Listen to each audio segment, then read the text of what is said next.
নমস্কার, দেখছেন জি 24 ঘন্টা। জ্যাক অলিভার স্টুডিও থেকে আপনাদের সঙ্গে রয়েছি আমি সৈকত। শুরু করছি 3 মিনিট 3 খবর। আমি সৈকত যে খবরের দিকে নজর রাখব, বাঁকুড়ায় বিজেপির ব্লক সভাপতির দাদাগিরির অভিযোগ। নিউজরুম থেকে আমি শুক্লা রয়েছে আপনাদের সঙ্গে এবং আমি জানাবো দুর্গাপুজো নিয়ে এবার পুজো কমিটিগুলিকে কলকাতা হাইকোর্টের তরফ থেকে কি করা বার্তা দেওয়া হয়েছে জানাবো এই বিষয়ে ডিটেলে। আর আমি সব্যসাচী শুরুতেই যে খবরে চোখ রাখবো, মিড ডে মিলে পচা মাংস রান্নার সময় দুর্গন্ধে অসুস্থ একাধিক পড়ুয়া, এমনটাই অভিযোগ তুলে স্কুলে তুমুল বিক্ষোভ। জামুরিয়ার আদিবাসী প্রাথমিক বিদ্যালয়ের এই ঘটনা। আর মাংস নিয়ে এসে রান্না করেছিলেন কে? প্রধান শিক্ষক, এমনটাই অভিযোগ তুলছেন অভিভাবকরা। যদিও প্রধান শিক্ষক সমস্ত অভিযোগ অস্বীকার করেছেন। ইতিমধ্যেই জেলা প্রশাসন গোটা বিষয়ে তদন্ত শুরু করেছে এবং যে ছবি আপনারা দেখছেন, ওই খাওয়ার পরেই অসুস্থ হয়ে পড়েন একাধিক ছাত্র এবং তারপরেই ছাত্রছাত্রীদের বিক্ষোভ।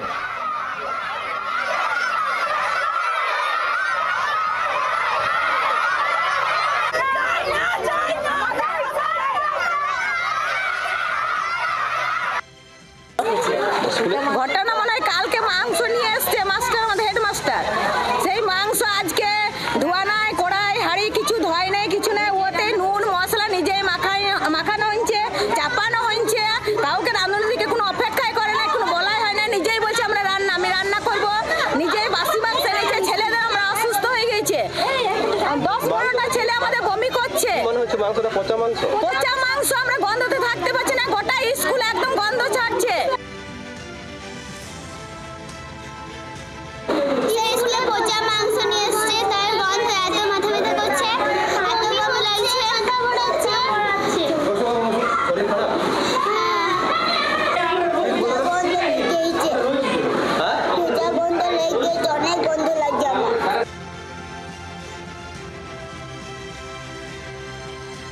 মাংস দোকান থেকে এনেছিলাম, হয়তো কোনো কারণবশত হয়ে গিয়েছে। যাই হোক, এবার একটা নির্দিষ্ট আমি জানি না, কিন্তু ওর নাম জানি না। ছাত্রছাত্রী তো অসুস্থ হয়ে গেছে এই স্কুলে দুর্গন্ধের কারণে। না এটা ফালতু কথা। আমি এটা না এখানে আছে ছাত্রছাত্রী, এটা ভুল বার্তা। শুনুন, এটা ভুল বার্তা। আমাকে আমাদের যে ইন্সপেক্টর তাকে আমাকে ডেকে পাঠালো, আমি জানি না কি ব্যাপারে, আমাকে ওই ডেকে পাঠালো। আচ্ছা, কিন্তু ছাত্রছাত্রী যেখানে রয়েছে, অসুস্থ ছাত্রছাত্রীর ছবি আমাদের কাছে আছে, তারা বমি। না ওইগুলা আমি বিশ্বাস করি না, সব ছাত্রই ঠিক আছে। কিন্তু আপনার চোখের সামনে যদি ছাত্রছাত্রী না, আমি চোখের সামনে আমি এখন দেখিনি এটা। বমি করছে আমাদের না, ওইটা এটা সাজানো কেস, ক্যামেরায় ছবি আছে না। ওই বন্ধ করলে যে ছেলেরা অসুস্থ হয়ে যায়, এটা ভুল হতে।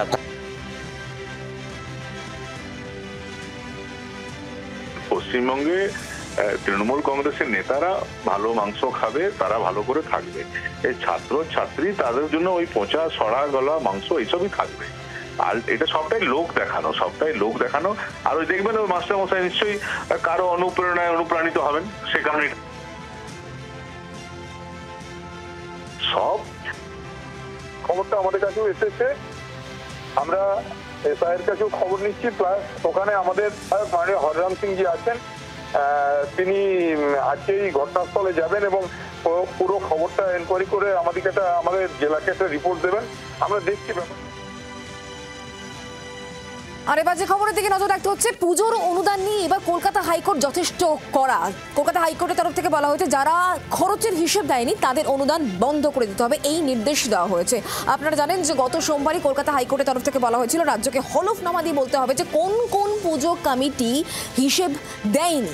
সেই সংক্রান্ত তথ্য আজকে রাজ্যের তরফ থেকে তুলে ধরা হয় এবং সেখানেই বিচারপতি উল্লেখ করেছেন যারা অনুদান দেননি, যারা খরচ করেননি, হিসেব দেয়নি সেই টাকার পরিমাণের, এবং তারপরেই কিন্তু তাদেরকে এবার অনুদান দেওয়া হবে না, এটা স্পষ্ট করে কলকাতা হাইকোর্টের তরফ থেকে নির্দেশ দেওয়া হয়েছে। এবং সেখানে দেখা যাচ্ছে শিলিগুড়ি 3টি পুজো কমিটি তারা কিন্তু কোনো রকম হিসেব দেয়নি, তাদেরকে এবার অনুদান নয়, স্পষ্ট বলেছেন বিচারপতি।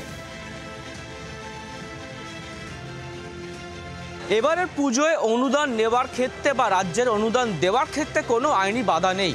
কলকাতা হাইকোর্ট আগেই একটি মনোভাব স্পষ্ট করেছিল যে সমস্ত ক্লাব তারা অনুদান নেবার পরেও ইউটিলাইজেশন সার্টিফিকেট অর্থাৎ যে হিসাব তারা দেয়নি তারা কিন্তু কোনোভাবেই এই টাকা পেতে পারেন না। আজকে রাজ্য সরকারের তরফ থেকে অ্যাডভোকেট জেনারেল তিনি স্পষ্ট করে বলেছেন যে কলকাতা পুলিশ এরিয়া সবকটি ক্লাব তারা সার্টিফিকেট জমা দিয়েছে এবং জেলার মধ্যে 3টি ক্লাবকে বাদ দেওয়া হয়েছে। তারা হচ্ছে প্রত্যেক কটা শিলিগুড়ি ক্লাব। যে 3টি ক্লাব কিন্তু সার্টিফিকেট জমা দেয়নি, সেই কারণে বলা হয়েছে যে 3টি ক্লাবকে বাদ দিয়ে প্রত্যেকটা ক্লাবকে কিন্তু তারা অনুদান দিচ্ছেন, কারণ প্রত্যেকে কিন্তু সার্টিফিকেট জমা দিচ্ছে। কলকাতা হাইকোর্ট এবার করা, কারণ পুজোর অনুদান নিয়ে ইতিমধ্যেই রাজ্যকে বলা হয়েছিল যে হলফনামা দিয়ে জানাতে হবে কারা যে খরচ অর্থাৎ পুজো কমিটিগুলোকে যে অনুদান দেওয়া হয় সেই অনুদানের হিসেব নিকেশ তারা কতটা দিয়েছে বা দেয়নি সেই সংক্রান্ত তথ্য তাদেরকে তুলে ধরতে বলা হয়, এবং সেই সংক্রান্ত তথ্য আজকে রাজ্যের তরফ থেকে তুলে ধরা হয় এবং সেখানে উল্লেখ করা হয়েছে যে শিলিগুড়ির 3টি পুজো কমিটি বাদ দিয়ে বাকি পুজো কমিটিগুলো খরচের হিসেব নিকেশ তাদের তরফ থেকে দিয়েছে। এই 3টি পুজো কমিটিকে বাদ দিয়ে বাকিদের অনুদানে কোনো রকম সমস্যা নেই কলকাতা হাইকোর্টের তরফ থেকে বলা হয়েছে। তবে এক্ষেত্রে এটাও স্পষ্ট করে বলে দেওয়া হয়েছে যারা খরচের হিসেব দেননি তাদেরকে এবার অনুদান নয় বলা হয়েছে আজকে কোর্টের তরফ থেকে। আর ঠিক এই জায়গা থেকেই বিজেপির রাজ্য সভাপতি সমীর ভট্টাচার্য তার বক্তব্য কি শোনাবো। আদালতের জন্ম তো মানুষের জন্য হয়েছে, মানুষ তো আদালতের জন্য জন্মায়নি। আমরা হাইকোর্টের এই রায়কে স্বাগত জানাচ্ছি, কিন্তু হাইকোর্টের এটাও দেখা দরকার যে একটা সরকার মানুষের দেয় করের টাকা নিয়ে সেটা মন্দির মসজিদে ব্যয় করতে পারে কিনা, কোনো ধর্মচারণের ক্ষেত্রে সরকারি টাকা যাওয়া উচিত কিনা, এই বিষয়টাও হাইকোর্টের বিবেচনা করা দরকার।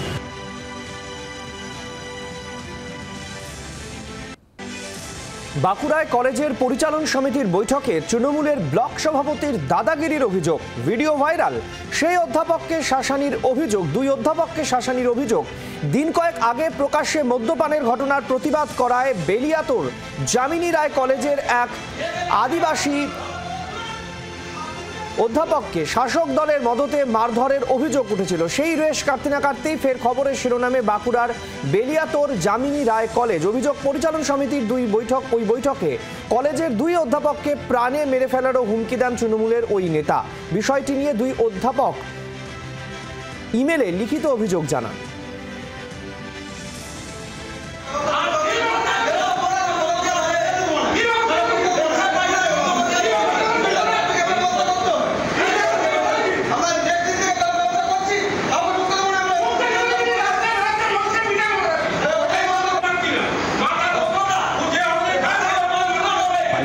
দলের 2 নেতা কালী মুখার্জি এবং জয়ন্ত দাস আমাদের উদ্দেশ্যে বলে যে লোকাল মাতালদের দিয়ে আমাদের মার্ডার করিয়ে দেবে। তো আমরা বাইরের থেকে এসে এখানে ছেলে মেয়েদের শিক্ষা দেওয়ার জন্য, যাতে ভালোভাবে শিক্ষা দিতে পারি, এখানে আমরা এসে ভাড়া নিয়ে থাকি। তো আমাদের ওপরে এইরকম ভাবে যদি আক্রমণ হয়, স্থানীয় মাতালদের দিয়ে যদি আক্রমণ করানো হয়, তাহলে আমাদের সিকিউরিটি, আমাদের যে ফ্যামিলি রয়েছে তাদের দায়বদ্ধতা কে নেবে? প্রশাসনকে আমরা এই বিষয়ে একটা মেল মারফত জানিয়েছি। আমরা যখন লিখিত দিতে যাই, স্থানীয় প্রশাসন নেয়নি, এবং সেই প্রশাসনই আবার যার বিরুদ্ধে অভিযোগ তার কাছে অনুমতি নিয়ে সেটা অ্যাকসেপ্ট করে।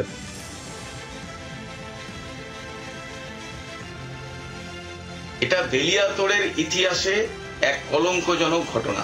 সারা দেশে যেখানে আদিবাসী সমাজের উপর আক্রমণ হচ্ছে, বামপন্থীরা সেখানে তাদেরকে রুখে দেওয়ার জন্য আদিবাসীদের পক্ষ নিয়ে আন্দোলন সংগ্রাম করছে।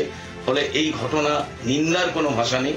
আপামর জনসাধারণের কাছে আমরা আবেদন করছি, তৃণমূল কংগ্রেসের এই ঘৃণ্যতম ঘটনা এবং দুষ্কৃতিকারীদের বিরুদ্ধে যা ভিডিও আমাদের প্রাক্তন বিধায়ক এবং পার্টি নেতা সুজিত চক্রবর্তীও দেখবেন পোস্ট করেছে, এর মধ্য দিয়ে বেলিয়াতোড়ের মানুষের এটা ভাষা নয়।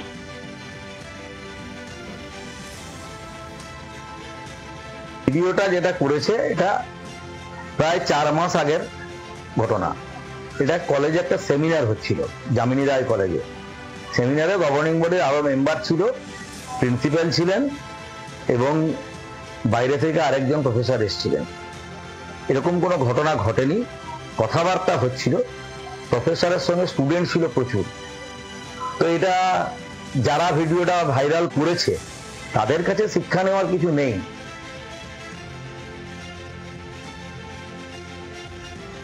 ওরা ক্ষমতা এসছে, তৃতীয়বারের জন্য মুখ্যমন্ত্রী মমতা বন্দ্যোপাধ্যায় হয়েছেন, ওদের রাজত্ব, ওদের সাম্রাজ্য, ওদের রাজতন্ত্র চলছে, আমার বাংলা।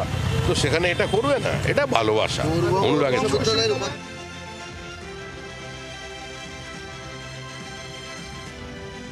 কিডনির বিকিকিনি পর্ব 5, জি 24 ঘন্টার অন্তর্তদন্তে একের পর এক পর্দাফাঁস। দক্ষিণ 24 পরগনায় কিডনি পাচারের চক্রের জাল। হাটপুকুরিয়া, দিঘির পাড়, তালদিতে রীতিমতো জাল আষ্টে পৃষ্ঠে ছড়িয়েছে। শ্যাম মোল্লা, খৈরুলের পর জি 24 ঘন্টার অন্তর্তদন্তে উঠে এলো মাথাদের নাম। কিডনি চক্রের কিংপিন বিপুল ঘোষ, অসীম মিস্ত্রি। অসহায় বাসিন্দাদের মগজ ধোলাই করে 5 থেকে 7 লক্ষ টাকায় কিডনি বিক্রি হয়। বেহালা, নাগের বাজারের একাধিক চিকিৎসা কেন্দ্রের নাম উঠে আসছে এই সমস্ত পাচার চক্রের ক্ষেত্রে, এবং এটা আজকের নয়, একাধিকবার দীর্ঘ বছর ধরে একের পর এক কিডনি চক্রের পর্দা ফাঁস হয়েছে। কিন্তু এখনও যে এই অসুখ সারেনি, এখনও যে বারে বারে কিডনির কিংপিনরা উঠে আসেন, তা নিয়েও কিন্তু প্রশ্ন উঠছে পুলিশের ভূমিকা নিয়েও।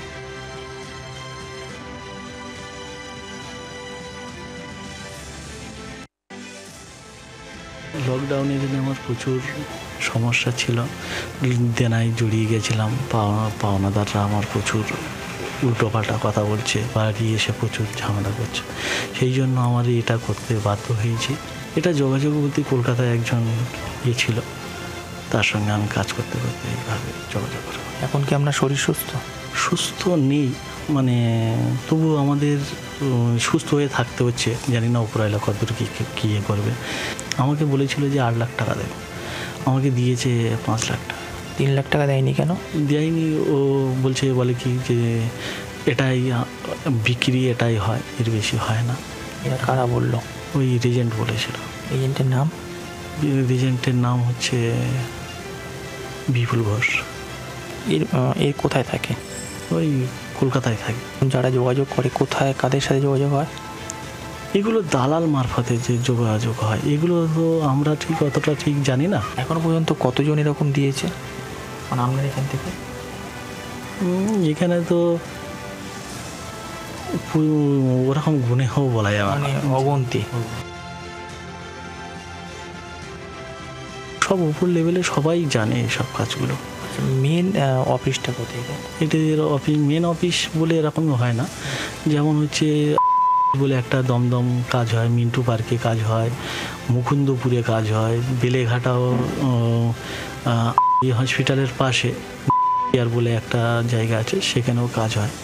কিডনির ব্যাপার নিয়ে কাজ হয়, যে টেস্ট ফেস্টগুলো এইগুলো হয়। কতলা বিল্ডিং? ওটা 9 তলা বিল্ডিং। কোন কোন বিল্ডিংয়ে কাজ হয়? 6 তলা আর 5 তলায় কাজ হয়। কেউ মিন্টু পার্কে করায়, কেউ আবার মানে বলে একটা জায়গা আছে, তারপর মুকুন্দপুরে করায়,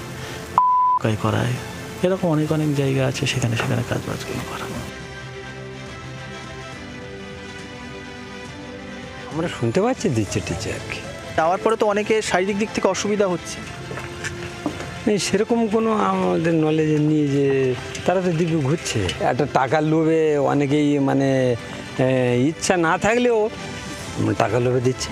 আমরা বলতে পারবো না যে কাদের সঙ্গে যোগাযোগ করছে, কী হচ্ছে। আমার অনেকে দিয়েছে, এখানে শুনেছি, তা কে দিচ্ছে বা এজেন্ট কারা করাচ্ছে এটা আমরা বলতে পারবো। এই জায়গাটার নাম কি? এই জায়গাটার নাম দক্ষিণবঙ্গ দুবেড়িয়া। আর এপারটা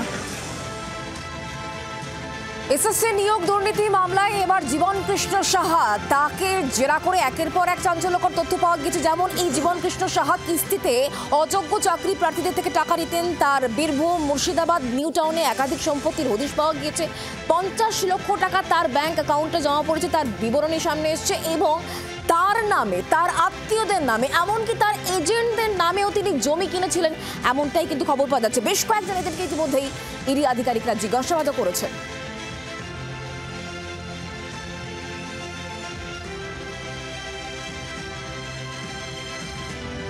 তদন্ত যত এগোচ্ছে, জীবন কৃষ্ণ সাহার একের পর এক কীর্তি সামনে আসছে। কার্যত ঘুষের টাকা হিসেবে অযোগ্য প্রার্থীদের কাছ থেকে যে কোটি কোটি টাকা আত্মসাৎ করেছিলেন এই জীবন কৃষ্ণ সাহা, তা বিভিন্ন ক্ষেত্রে সেই কালো টাকাকে সাদা করার জন্য জমি কেনার প্রক্রিয়া শুরু করেছিলেন এই জীবন কৃষ্ণ সাহা।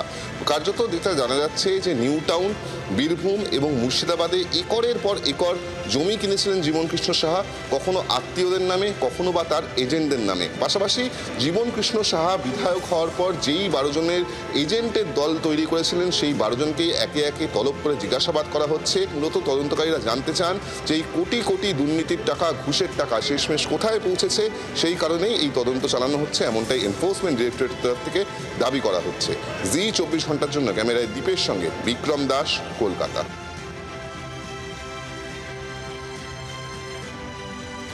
জম্মু কাশ্মীরে ভারী বৃষ্টির জেরে বিপর্যয়, বৈষ্ণোদেবীর পথে কাটরায় ভয়াবহ ধস। এখনো পর্যন্ত 31 জনের মৃত্যু, আহত বহু পুণ্যার্থী। মেঘভাঙা বৃষ্টি ডোডা কিশতওয়ারে। জম্মুতে আটকে পড়া পুণ্যার্থীদের উদ্ধার কাজে সেনা জওয়ানরা নেমেছেন। জম্মুতে ভেঙে পড়েছে তাওয়াই সেতু।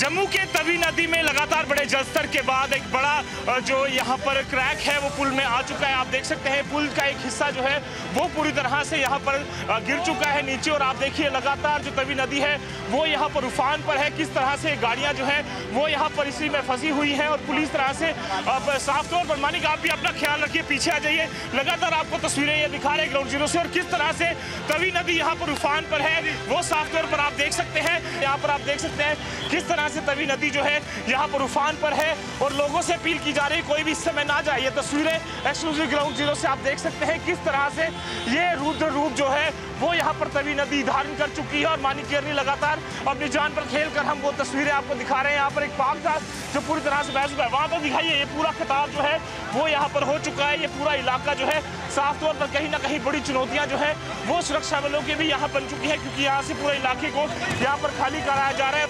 लगातार यहाँ पर चुनौतियां जो है बनी हुई थी और आप देखिए किस तरह से गाड़ी जो है वो लटकी हुई है। 2 गाड़ियां जो है वो ट्रैप है और पूरी तरह से तवी नदी के उग्र रूप में यहाँ पर रुद्र रूप में तवी नदी जो है वो यहाँ पर चल रही है। और उसी बीच हम लगातार ग्राउंड जीरो पर एक तस्वीरें जो हैं वो आपको दिखा रहे हैं। ऊपर खंबा, नीचे 3 गाड़ियां और उसके पीछे तवी नदी का जलस्तर।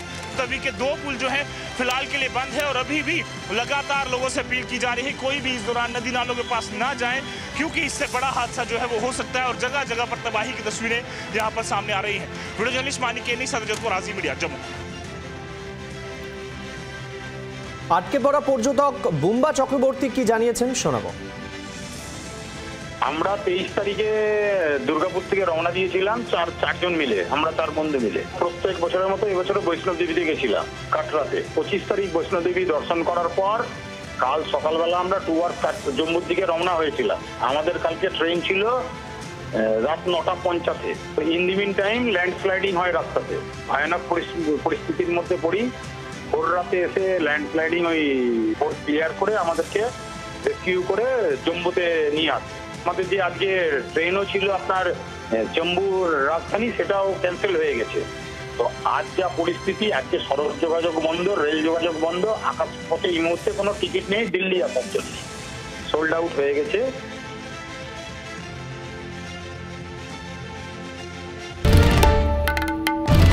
বাংলার আওয়াজ, বাঙালির আবেগ, জি 24 ঘন্টা।